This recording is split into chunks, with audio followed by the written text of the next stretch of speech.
So, hello, good afternoon, everybody. Today we have a presentation on the paper Comparative Literature and Translation Studies. In that, me, Sneha Agrawat, and Lata Baraya is going to give a presentation on the article on translating a Tamil poem by A.K. Ramanujan.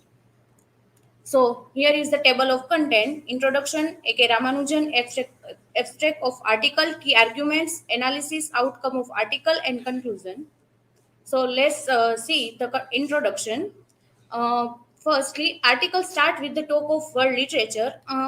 In the beginning of the article, Ramanujan asked the one question: is that how does one translate a poem from another time, another culture, another language? Subject of this paper is not the fascinating external history of this literature, but translation, the transport of poems from classical Tamil to modern English, the hazards, the damage in a transit, the secret paths, and the lucky bypasses. Ramanujan took various examples of Tamil poems that he translated into English, and he described difficulties that he faced during the translations. So let's throw some light on the A.K. Ramanujan. He was a poet, scholar, professor, translator, and playwright. His academic research ranged across five languages like English, Kannada, Tamil, Telugu, and Sanskrit. Let's see the Ramanujan's conception of translation. So Susan Besnet and Harish Trivedi said in their article that in this published work, Ramanujan reflect on a translation often in the context of poetry, and convinced of it, it is a multi-dimensional process in which the translator has to deal with his or her material, means resources and objectives at a server level simultaneously. Ramanujan was actually conscious that even the most scruples, translators' care and craftsmanship cannot solve the problems of attempting what John Dryden in 1618 had called metaphrase, the method of turning author word by word and line by line from one language into another.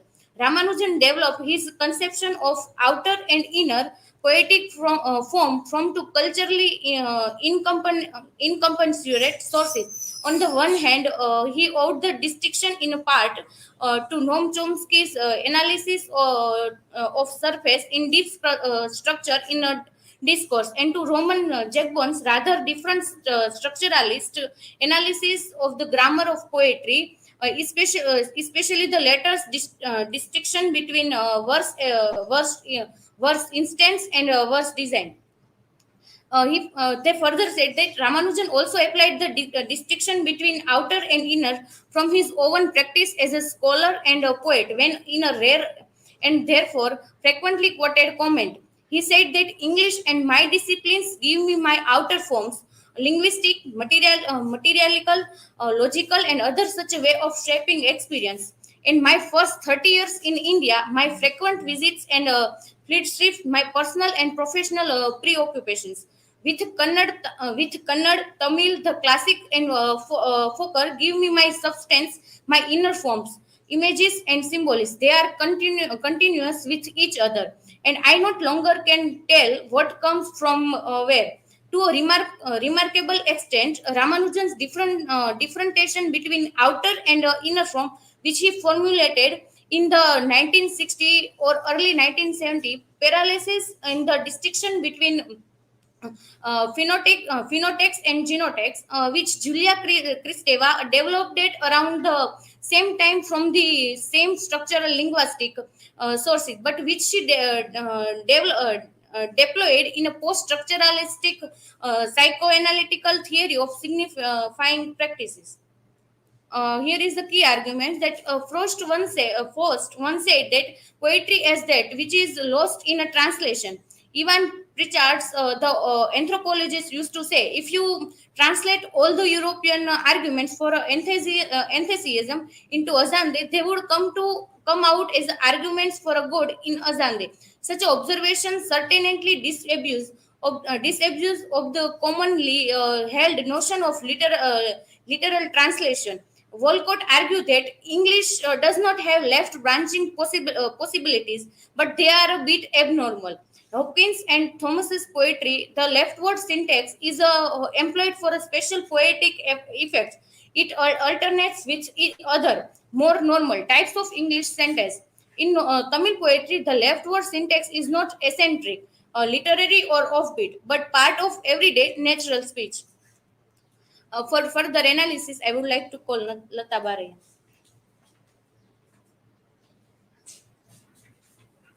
Yes, the whole article is started with the question that how does one translate a poem from another time, another culture, and another language?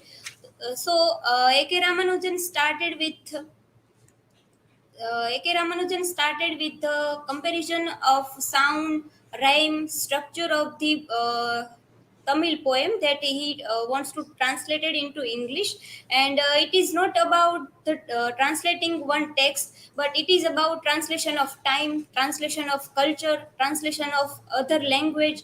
And while doing that, it is obvious that we face some problems in while doing this. So he discussed about the problems that he faced in translation. Any single poem is a part of a set, a family of sets and landscape and a genre. It means this structure have their own world, and we have to translate the world of the origin in the another language. And while translating a Tamil poem, Enuku Nuru 203, he begins with the sound, and he compared the sound of Tamil and English. He finds that the sound system of Tamil is very different from English. And for instance, Old Tamil has six nasals consonants: labial, a dental, retroflex, a palatal, and a velar. And in English, it is different. And how shall we translate a six-way system into a three-way English system that is discussed in this article? And Tamil has a long and short vowels, but English does not. It have diphthongs and glides. And for example, if we connect it with a Gujarati language, we come to know about that Gujarati has 13 vowels and 34 consonant, and in English we have 5 vowels and 21 consonant. And while doing translation, the language within a language becomes the second language in Tamil poetry. Further, he discussed that while doing translation, we have to readjust the structure of the text, which the sentence, or the word which we are doing translation.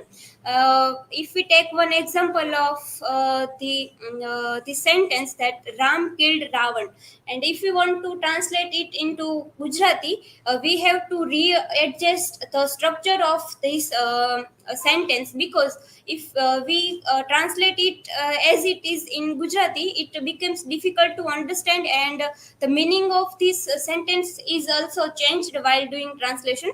So we have to add something in the target language, because the source language have that absence of this. And while adding this, we have to see that the meaning of the sentence must not be changed. And there are also some other words that lexicon or semantics that are not translated. If we take example of Gujarati and Sanskrit language, there is a word in Sanskrit, dharma, and it is as it is spoken in Gujarati as dharma. So it shows the limitation of translation. And by asking the question that how translation can be possible, or if there is this kind of problems, then how we can translate a sentence or a text or a word. So this is the outcome of article that he wants to prove here that it can be possible. And how it can be possible, then he discussed that the first way is universals. So, in it, such universals did not exist, as Voltaire said of God, that if God is God is not there, we have to invent them. And this in universals of structure in both signifiers and signifieds are necessary fiction, and indispensable as ifs of our fallible enterprise. The another way is interior sized context. So one is translating also this kind of intertextual web, the meaning it making web of colophon and commentaries that surround and contextualize the poem. Another way he is discussing is that systemicity. One translate not a single poem but bodies of poetry that create and contains their original world. It means the work or the sentence have their own world, and we have to translate it systematically, because the structure while doing the translation, if there is if we do it in any way, we have to keep in mind that the meaning of the translation must be not changed. And the last one is structural mimicry. If the structure of individual poems, the unique figures they make out of all the given chords of their languages, rhetoric and poetics become the point of entry. So one attempt structural mimicry, but phrases, sequences, sentences, not metrical units, but rhymes, not morphology, but syntactic patterns. Um, the last question that he arises is first he said that in his article that Frost said that translation is lost. The poetry is translation in poetry is lost in translation. So he wants to prove here that it is not like that. So what he conclude is that the translation must not only represent but represent the original. One walks a trade-off between two language and the from language in a double loyalty. And he also give a metaphor to translator is an artist on oath. And he said that it is not like that the poetry is lost in translation, but he explained these things by giving the example of Chinese emperor, that they want to make a tunnel between the mountain. So the emperor said that the engineer said that you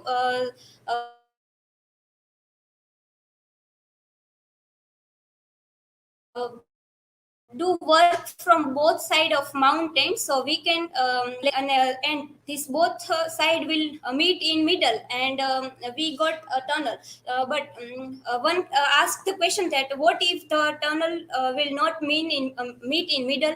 So counselor answered that if they don't meet, we will have two tunnels instead of one. So translation is like that. If the representation in another language is not close enough, but still success in carrying the poem in same sense, so we will have two poems instead of one. So it is like we have to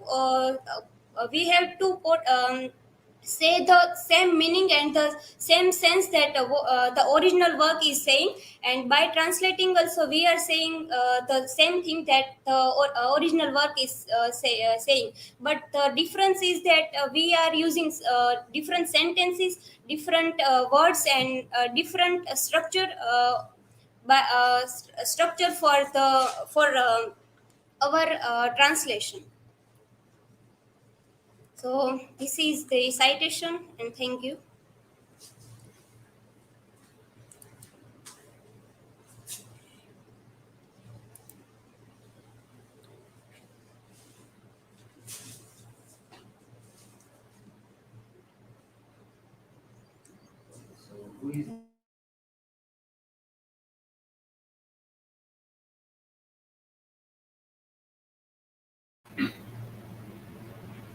So my question is that how translation affects culture. Yes, translation affect the culture because the translations of any particular text is represent their culture, and while translation you have to translate also their culture. So and directly or indirectly. So by translating you are taking them into the that language.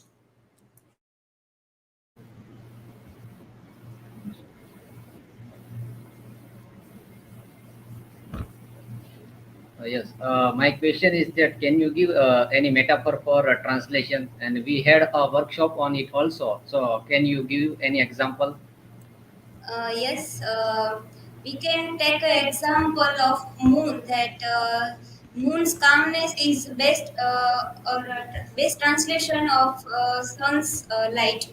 And another example, if we take the Ganesh's head, that we had a myth of Shankar and his son Ganesh, whose head is cut down by his father, and the similar head that they wanted to find for that, and they took the head of elephant. So during translation, we have to take the word or the example that similar with original one.